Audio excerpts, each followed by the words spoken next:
Welcome to Storytime with mjgraf. Today, we will be reading another Zootopia fanfiction.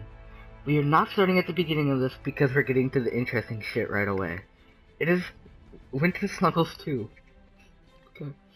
Hey Nick! He glanced up from his paperwork and then froze his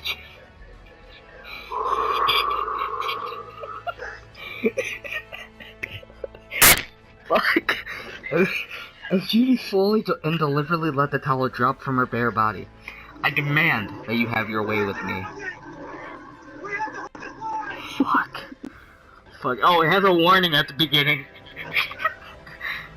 It says, warning, this is the chapter I changed the rating to an M for. As the way the last chapter ended may suggest, it is very sexual. I tried to keep it from going into full-on smut, but I may have failed. Decide for yourself whether you want to read this chapter. Okay, I already said the quote, so I'm not going to say it again. A lesser fox would have froze at being put on the spot like that, but Nick had a lifetime of leaping for the door when opportunity knocked to fall back on. So when Judy made her demand, there was barely a pause before the paperwork he had been occupied with was fluttering to the ground, and Nick had literally made that leap. Wonderful. Judy would have been bowled over if Nick's paw hadn't wrapped around her to steady her. In an instant, Nick's nose was buried into the fur of Judy's chest.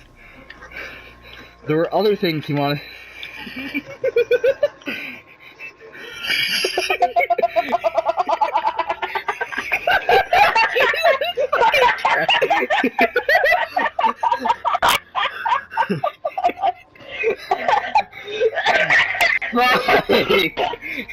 Why are you laughing? You don't even know what it says.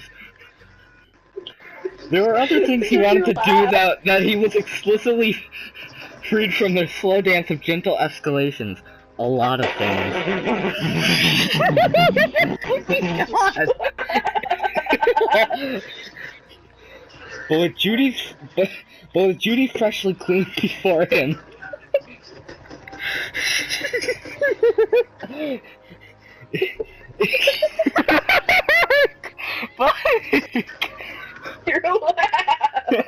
It was finally time for him. Fuck. It was finally time for him to experience his smell directly. That frustratingly elusive smell of Judy that kept being concealed behind the fabric of her bodysuit. Oh my God! Or the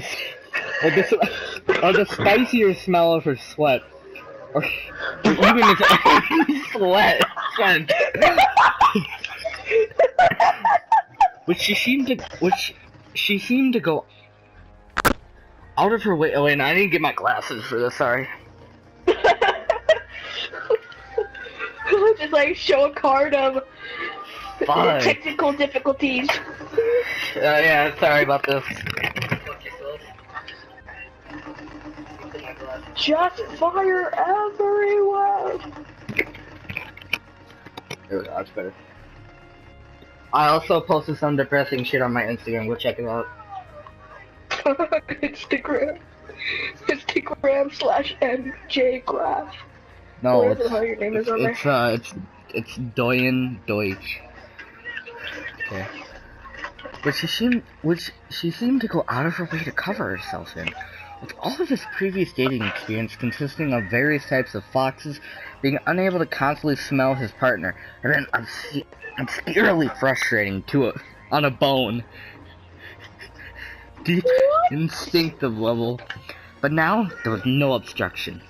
He had nothing he could compare the smell of Judy with. There were similarities to every other rabbit he had ever encountered.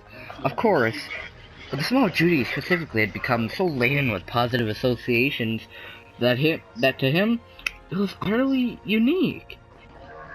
And he was so used to smelling her faintly and indirectly that, with his nose buried in her chest fluff, he was utterly dumbfounded by the wave of sense memories it evoked. Hundreds of hours spent entwined with this wonderful bunny flashed by his eyes in an instant. While he had been occupied, Judy had recovered from her surprise and placed her paws on either side of his head as she gently lifted it until his mouth was lined up with hers, and placed a gentle but insistent kiss on it. With his lungs and head still full of the smell of rabbit. Fuck, is she a bunny or a rabbit, goddammit? Please tell me. I have no clue. I've never seen Zootopia. I have. I'm pretty sure she's a bunny. Rabbits are dirty animals. Oh wait, no, that must be Judy then, because she's done some dirty shit in her life. With that other fox called Nick. Jesus. All he could do was comply. And their tongues dueled enthusiastically. Aside... Fuck, that sounds weird. The size difference making it as awkward as always, but it had reached a point where the awkwardness was familiar and added to instead of detracting from the moment. Without breaking the kiss, Nick started to let his paws wander. Ooh. Judy's body was fascinating to him, and not just for the obvious reason of his attraction to her. Even though she was just over half his height, and since he had filled out from the academy, maybe a fifth his weight, she was still damn near a match for him when it came to pure strength and ridiculously agile to boot. In short, she was incredibly fit, and her body reflected that. Damn tits and ass on fleek. I'm joking.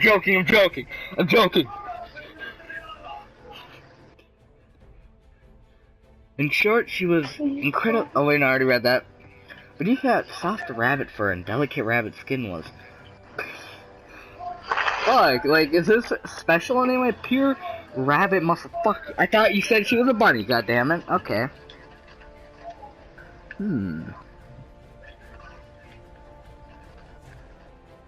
I love that. And he could feel them moving and tensing under his paw pads as Judy shifted her arms around his shoulders and, with the resignation of someone that had been flipped by Judy dozens of times, he braced himself as her legs circled around his and he was pushed backwards. But instead of his usual violent impact, she lowered him steadily but firmly onto the ground, not letting the kiss be broken until the last second. When his back hit the floor, he was left looking up at Judy, who was sitting,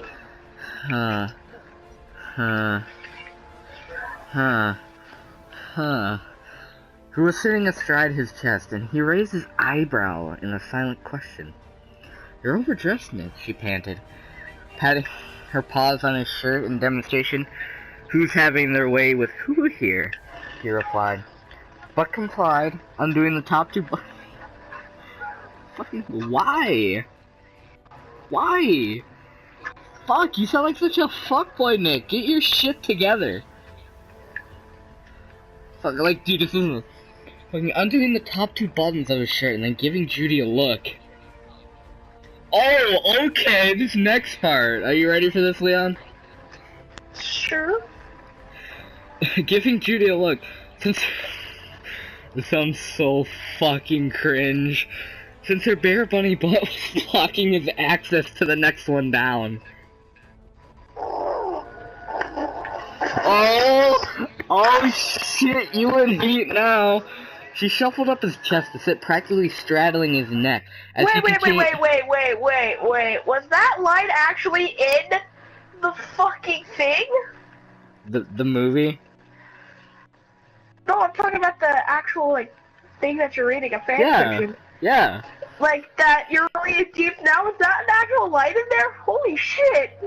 Fuck's up with people. Fucked up shit.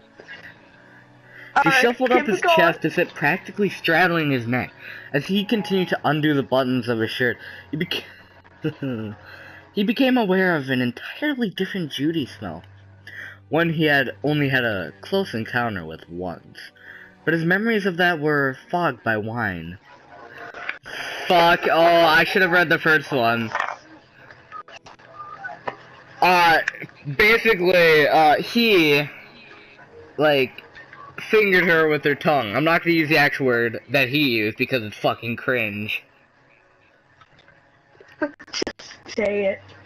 No, fuck, I'm not gonna say it. Like, it's that cringe. Suddenly becoming naked took on a a whole new urgency for him, and it was a testament to his willpower that he didn't tear the buttons clean off his shirt. Now, Nick, let's not get too crazy. The fun has just begun. Just as he was trying to wriggle out of his pants, Judy, who, being mere inches away from his face, had a fantastic vantage point, seemingly realized what is causing his rapidly twitching nose. She dipped a paw out of Nick's sight and bit her lip as she rubbed. Then she... Do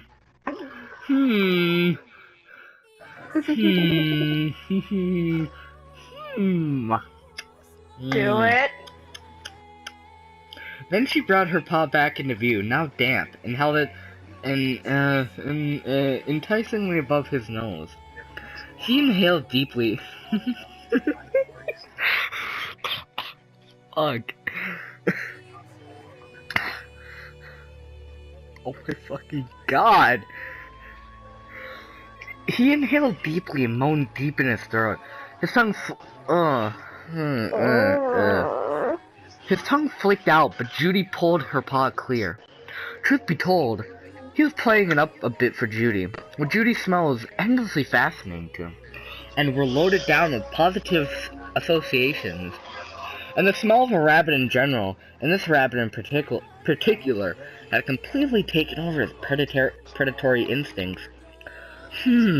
Rabbit sex pheromones simply didn't have any instinctive significance for a fox. Shit. Not in the way a fox in heat would, or, to a lesser extent, any other canid. But that was alright, he thought to himself, judging by how quickly his nose had been trained on Judy's normal smell. It shouldn't be long until he started being entranced by rabbit pheromones, and in the meantime, his conscious mind would absolutely enthrall it, even if not all his instincts were. Well, he had been mulling that over, which seemed to Judy like an entranced fox, so that worked out alright. Judy had turned to see what Nick's deep panting had exposed, and froze.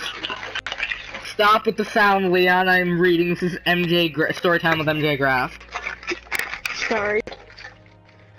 She had seen Nick naked quite a few times by this point, but not quite in this state. And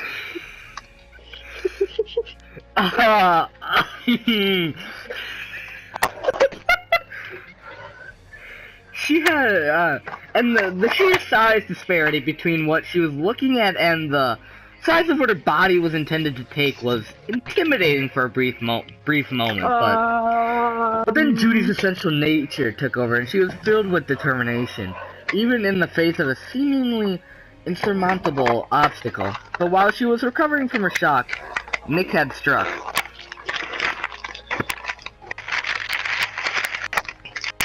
Hey! Hey! Hey!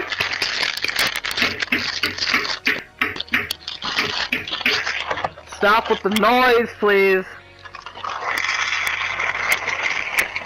I'm not gonna read until the noise stops. Sorry, I'm gonna bowl of cereal. Are you fucking kidding me? Turn your mic off.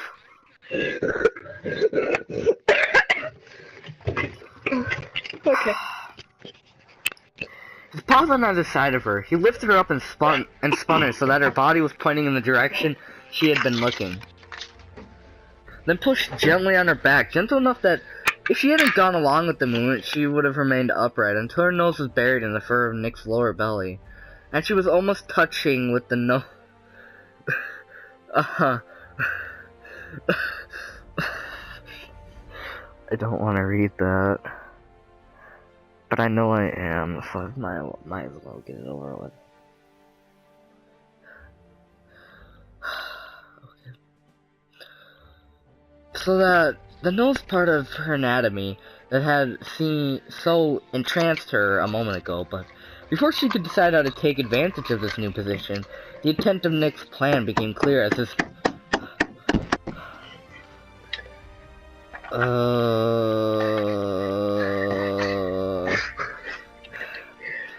clear Just as his do it. muzzle slipped between her legs and his tongue went to work. It wasn't the first time, of course, but the previous time was done in a haze of blueberry wine, which dulled both the sensations at the time and the memories after the fact. And so she was prepared for it to feel good, but not nearly as prepared enough. She practically melted into Nick's fur. Her arms and legs gone limp, and the only deliberate moment to nuzzle her face deeper into Nick's belly, which partially muffled her moans and gasps. Time dissolved into meaninglessness, and by the time it had even occurred to her that she could return the favor. Oh fuck. A familiar feeling had begun to build deep in her abdomen, scattering her thoughts even further. Using all she had to claw together enough to her mind to act, Judy wriggled free of Nick's probing tongue. and slipped off him and onto the carpet, hitting it with a gasp, both at the impact and how cool it was compared to Nick's wonderful fur. He looked down at her, his muzzle... Oh,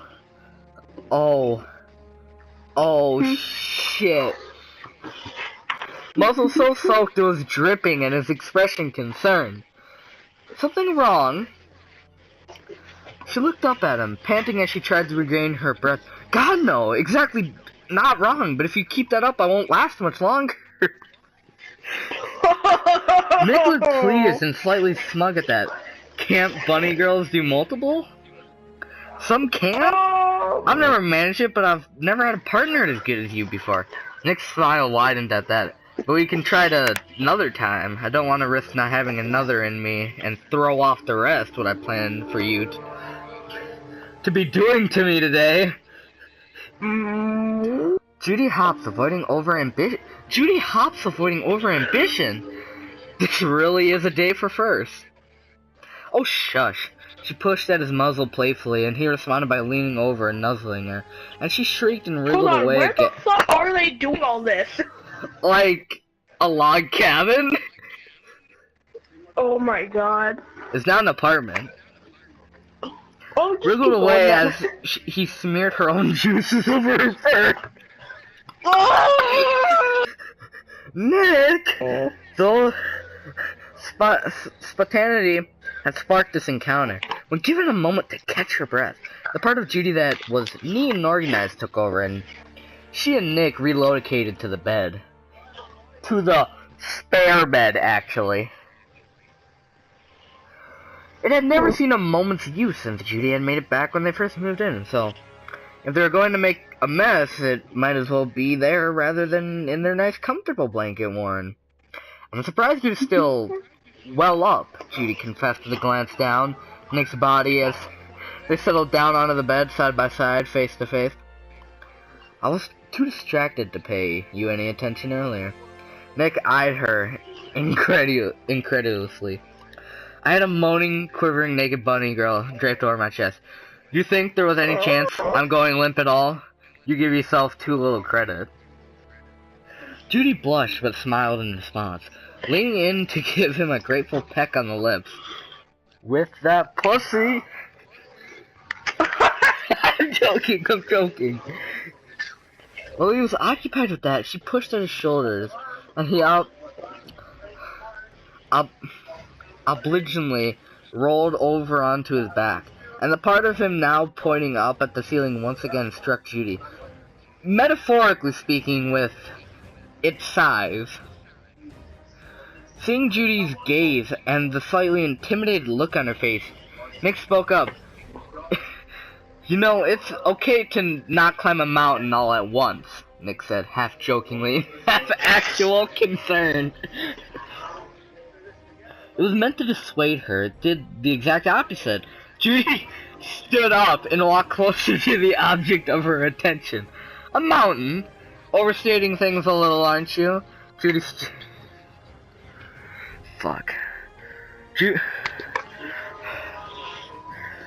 Judy straddled Nick's hips and looked down, biting her lip at the sides. Then again, But before she could start to doubt herself, she lifted her weight onto her knees and rolled her hips forward. The contact didn't feel nearly as good as Nick's tongue had, but that just let her pay attention to Nick's expression as she rubbed back and forth. Either Nick was really sensitive, she noted with surprise, or he had really gotten worked up earlier. Before long, everything was nice and slick. But Judy had started to entertain herself by playing with Nick, with her paws and watching how his expression changed, and even managed to exact a few gasps and whines from him. Before long, he reached out and placed his paws on her hips to stop her, and panted out, I thought the idea of this to not end early, sweetheart." Judy smiled sheepishly, realizing she had gotten a little carried away, so before she could not, But before she could think too much about it and dissuade herself, she had lifted herself up, lined Nick up with her paws, and slowly lowered herself down onto him. Her expectations had been very mixed, and she had run through a dozen different scenarios for how this would go in her head, but luckily biology was on her side, and the tapered shape allowed her to find her limit and then gently push past it, and then fall back as needed. The only difficulty was that her legs were quickly proving unreliable. At first, the feeling seemed less intense than those that Nick's tongue had given her, but as she worked her way down, they mounted, growing even greater, until she was in serious danger of collapsing. And then Nick shifted his paws from her hips to hers, which had been resting on his stomach. They intertwined, Nick's paw pads against Judy's furry paws. And then, as she leaned over and let some of her weight fall on Nick's arms, as she focused on pushing her limits further. And then Nick's hips had started to thrust back to meet her motions. Later... Oh, thank God. Later, neither would be able to tell who finished first, because neither of them stopped when they did. Too lost in pleasure in each other's gaze for the thought of stopping to even occur to them. All he knew is that at some point, Judy's legs gave out and she collapsed forward onto Nick's chest, and she let her paws go to hold her against him. Both of them panting, their fur significantly matted on the blankets, in definite need of laundering. Finally, Judy mustered enough strength to ask, How far down did I get? You're not going to be satisfied with far enough, are you? Her strength spent. She had nothing left to lift her head and give Nick a mock glare. So she did into his chest instead. Fortunately, he continued on. Damn near down to the knot. You continue to impress me, Carrots. Fucking God. Judy basked in pride at his words, both at her accomplishment and the compliment. Too lost in the moment to question herself about finding joy in it. Judy, is this a bad time to tell you I love you? There's no bad time for that, you goof, she replied, lifting her head to smile fondly up at him, but I am going to need you to repeat it when you're not completely sexed out. I'll make a note. Good, and just so you know, I love you too. There we go, Winter Sun goes through. The smut. What? There we go, that's it. That's it. That's another one. I got another one though, Okay. Got another one. Pretty sure everybody will be happy to hear it. Oh, I'm recording too, don't worry. Okay, fuck. Oh. Okay, I got the get. I'm gonna read some High School Musical, Oh. All the fans that are girls are gonna be fucking pissed at us. Oh shit, gay shit. Oh shit, gay shit.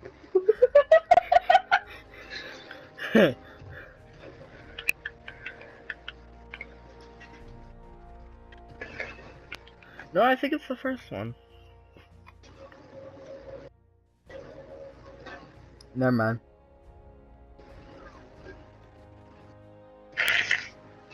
It's only one chapter, so it should be easy enough.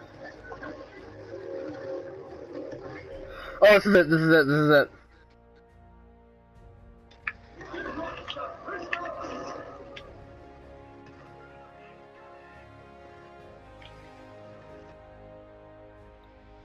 Do you want me to read this entire thing?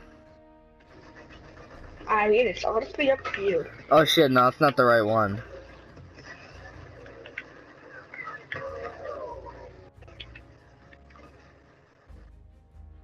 That's not it either.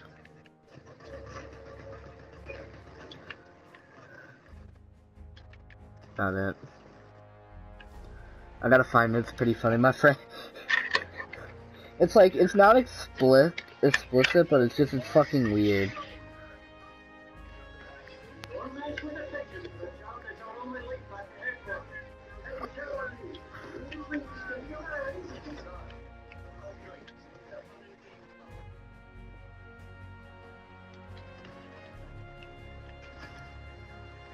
Not it. How many do you have? No, like, I'm like, oh, this could be it, this could be it. Oh, here it is, here it is, here it is. Here, bro, do you just want me to read the entire thing? Because it's, like, it's pretty short. I would say it's about as long as the other one. Sure. Okay, give me a second, I need to take a piss again. Papa Dylan needs to do that. Papa Dylan.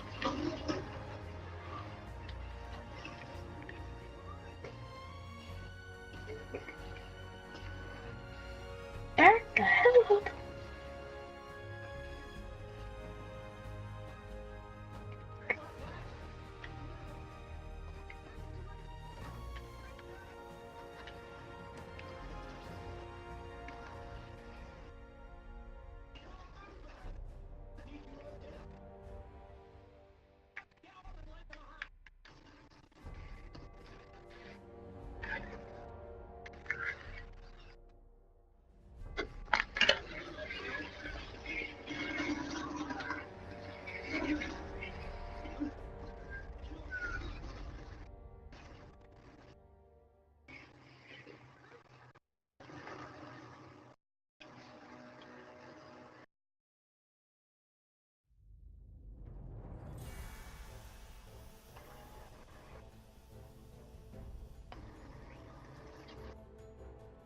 Welcome back to another great story time with Papa mjgraf.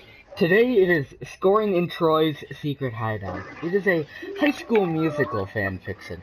Let's get right into it. I'm pretty sure y'all will enjoy it. Gabrielle Monta's footsteps echoed in the stairway as she approached the doorway to the roof. She could feel the afternoon breeze as she walked to the door, spotting Troy Bolton standing near the edge of the roof. He waved to her as he flashed a warm and friendly smile. He looked confident and relaxed, unlike Gabriella, who couldn't mask both her blushes and eagerness. Her hand gilded against the cool metal stair rail before twirling around to see the entire garden at once. The garden was filled with rose bushes, ferns, and various flowers. The aroma of chlorophyll and sweet perfume danced against her nose, forcing her to stand still and enjoy the pleasant smell. Wow, she said as she began walking towards the New Mexican native!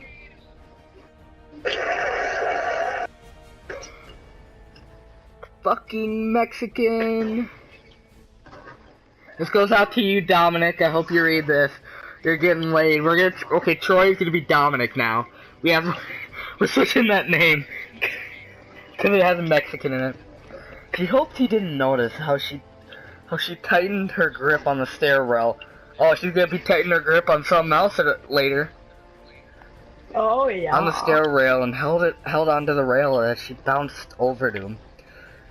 She felt so nourished and she mentally paved that he didn't notice it. She tried to remain poised when she uttered, "It's like a jungle up here." It's also like a jungle down there. Yeah, just like the cafeteria. Dominic joked back. She was standing next to him now, her fingers still grasping the cold metal rail. Gabrielle noticed that Dominic's hands tightened around the rail when she slid her fingers closer to his. She felt more comfortable when she didn't realize that he was nervous too. Her shoulders relaxed before she stared into his... Fuck.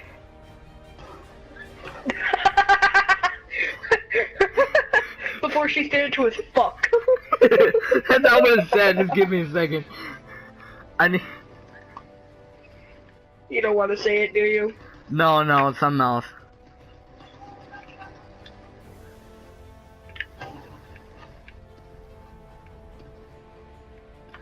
I need to ask him something.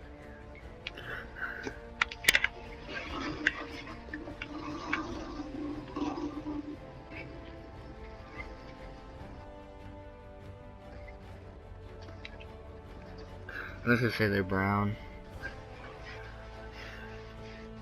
Before she stared into his brown eyes. Well, I just humiliated myself in the next century, she playfully said as the two maintained eye contact. No, Dominic explained before looking away and adding, come on. She flashed him a warm smile when he looked back at her. Looking into Dominic's eyes reminded her of the first time they met, when Gabrielle was forced to sing with Dominic at the New Year's party in the Ski Mountain Resort. She didn't expect to fall head over heels for the handsome athlete. That's a lie. She was captivated by his thick, dark brown hair, sharp brown eyes, and his dazzling smile. When he spoke to her, his voice sounded soft and harmonious. Butterflies fluttered around her stomach every time he spoke her name. When he sang with her, Gabrielle felt as if their souls had stepped out of their bodies and formed into a new being.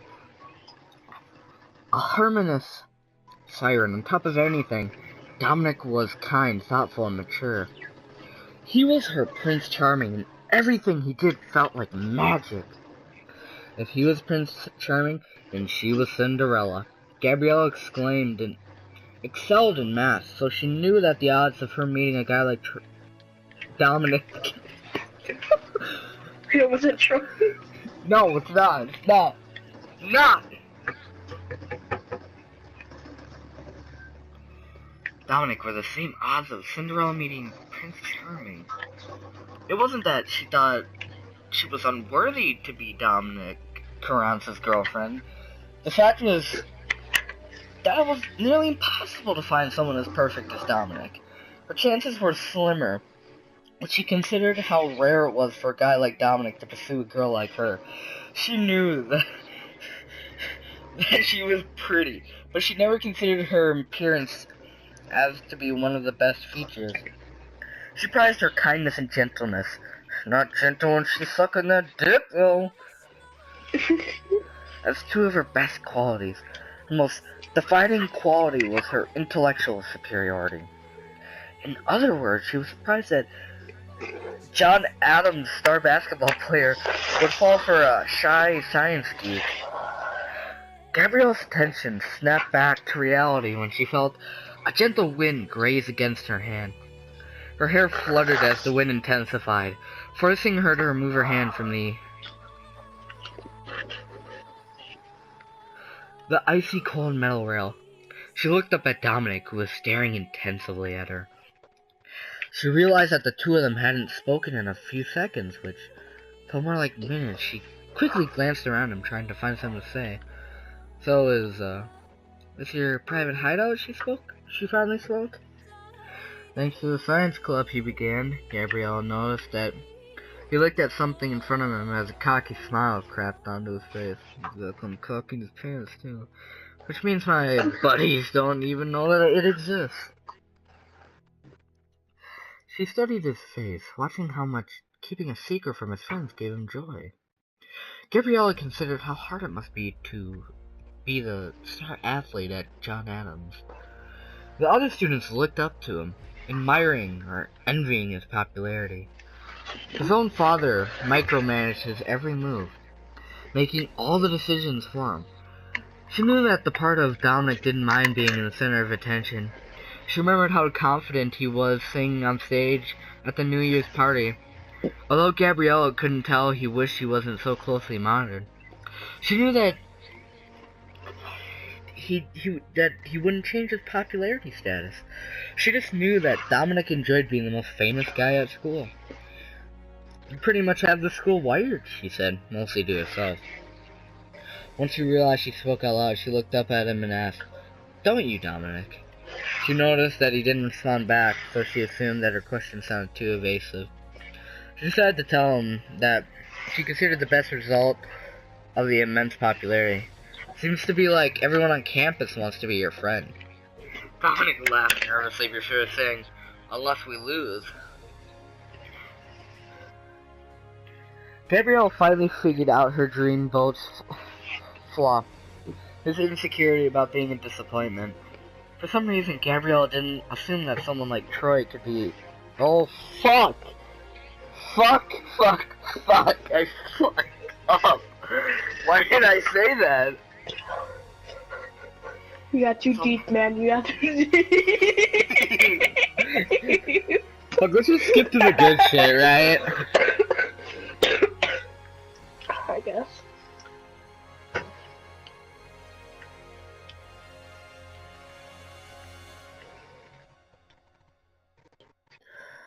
Gabrielle watched as he pointed to something in front of him, assuming he was replying to a scene inside his head. She got sad knowing how he had to choose between being himself and making his parents proud. Gabrielle felt ashamed that she never realized how amazing it was to have a mother who felt proud when her daughter was being herself. Miss Montez never had a problem with her daughter's promiscuity. In fact, she encouraged her to embrace her sexuality as long as Gabriella practiced safe sex. Gabrielle wondered if Mr. Bolton discouraged Troy from having sex in order to focus solely on his grades and sports. She didn't even think...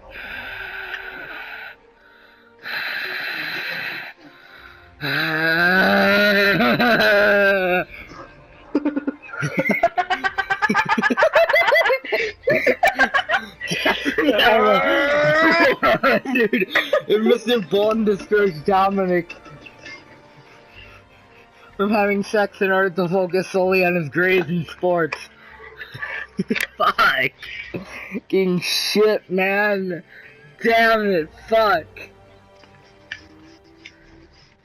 She didn't even think that Dominic ever had a girlfriend.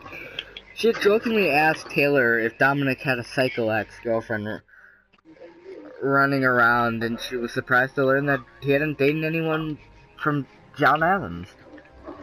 The closest he was to getting a girlfriend was Sharpay Evans, but everyone knew that the relationship was one-sided. "Sometimes I don't want to be the Mexican guy," he said as he hand bumped against Gabrielle. "Sometimes I just want to be a guy. My life is homework and Mexican stuff. But you think I have a lot of friends, but I only have one. And that's Pranay. You must have someone else," Gabrielle said before quickly adding, "Must be lonely at the top." He nodded before giving her a sad smile. "My dad tells me to stay focused, sell some more drugs," he said as he lowered his face. "Always put 110% effort into drugs. No parties, no girls. Finish your route quickly so you can shoot a gang member before going to bed. Heck, made me play Mexican shit when we went to the ski resort. My whole life spins around the cartel." "You never had a girlfriend?" She asked as he stared at her with a surprised look. He was probably wondering why she asked him that question. "Is that why your dad beats you, and why he was mad when I visit you in the gym?" Fucking God! She looked down at the asphalt on the roof, and she felt his hand touch her shoulder. She was so close that she could feel his body heat. It's not like that, he exclaimed. My dad really wants me to get a higher up position in the cartel. If I told him I like you, he'll... He stopped talking and Gabrielle twirled around to face him. She was leaning close to the railing when he placed his arms on her lower back to pull her closer to him. She looked into his eyes and his hands cupped her small face. Although she kissed plenty of guys and fucked them too. I'm joking, it doesn't say that. She always felt nervous kissing someone new. She could tell he was skittish. He was wondering if El Chapo was coming after him. I'm joking. And she wondered if he ever kissed someone before. When her lips met his, she made sure she kept the kiss gentle so he could get used to the feeling and just relax. When he moved his lips from hers, he spun her around to move her away from the edge of the roof. She could tell he was unsure if he could continue kissing her. She giggled as she stood on her tippy toes to gauge another open mouth kiss.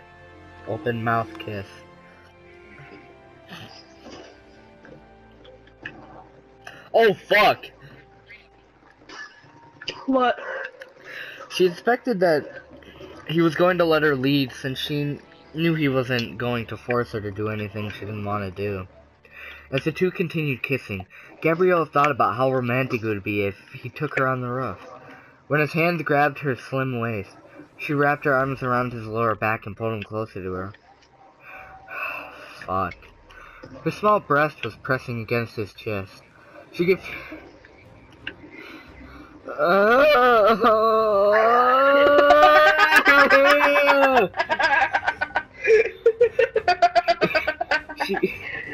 She could feel her nipples rub against the thin material over his turned abs.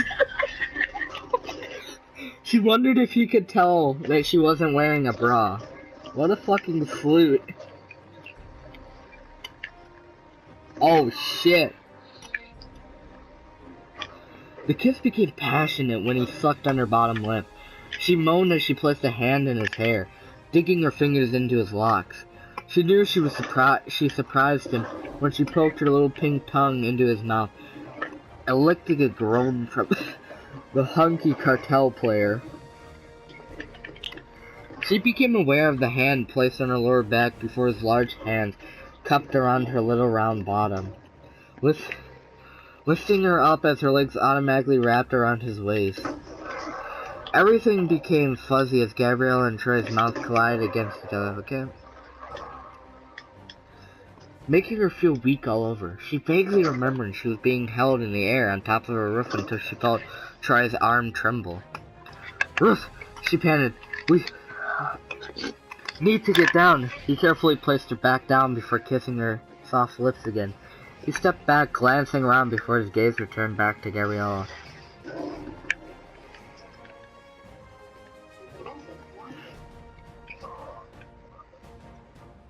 Got it. Fuck, where is it? Here it is, okay. Dominic placed his hands on her shoulders, glided the tips of his fingers down her chest, over her small nubs, and onto her stomach. She arched her back as she brought his mouth down to her breast, grazing his teeth against her softness. She moaned as he used his hand to play with the other nipple. His tongue danced around her brown nub, popping it into his mouth to start sucking on it. Wait, is she black? I have no clue. Really? He moved back as he removed his shirt over his head. Gabriella ran her hands up and down his smooth abs. She placed her hand on the back of his neck to pull him back down to her. Her nipples were pressed against his naked chest. Her lips reconnected with his and her legs wrapped around his waist. She thrust against him when she felt his hard-on against her crotch. They moaned together as they used her hips to pleasure herself. She could feel the dampness of her underwear when Dominic took over and started grinding against her. It literally says this. They dry humped until Gabrielle threw her head back, moaning loudly, until she collapsed on the ground. He continued grinding against the left spot on her jeans until he collapsed on top of her. Troy shifted so Gabriella could lay against his chest. They stared at the birds in the sky until Gabriella began shivering. The two kissed one last time before pulling their shirts over their heads and walking towards the roof entrance. So, Gabriella began breaking the silence. Do you still feel like you're just the cartel guy? He chuckled loudly before saying, I just feel like a guy. And that concludes Storytime with Papa MJ Graf. See you next week.